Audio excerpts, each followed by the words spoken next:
खुदाए कादिर बाप, तेरी सताइश हो कि सिर्फ तू ही है जो अज़ली और अब्दी खुदा है, और सिर्फ तू ही है जो अपने नाम की खातिर हमारे गुनाहों को माफ़ करता है और उनको इतनी दूर फेंक देता है जितना पूरब से पश्चिम दूर है।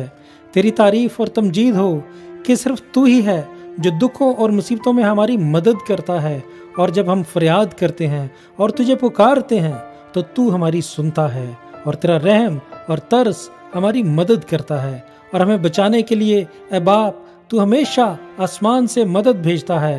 ए प्यारे बाप, तू हमारी हालत को जानता है कि हम अपने दुश्मनों के हाथों दुख और मुसीबत उठा रहे हैं। खुदावंद खुदा, तू हमें हमारे दुश्मनों से रिहाई दे, क्योंकि सिर्फ तेरे ही पास ताकत और कुदरत है हर तरह के हालात और मसाइल से रिहाई देने की। ए बाप, हमारे दुश्मनों को मगलूब कर। ए बाप, अपने बेटे यीशु के नाम की खातिर हमें गलबा दे और फतह दे। मैं ईमान लाता हूँ कि तू इन बुरे हालात को बदलता है और हमारे घराने की हिफाजत करता है, और जो कुछ हमें दरकार है तो अपने कवी हाथ से मुहैया करता है। तेरा शुक्र हो कि तूने मेरी दुआ को सुन लिया है। मसीह यीशु के जलाली नाम में, आमीन।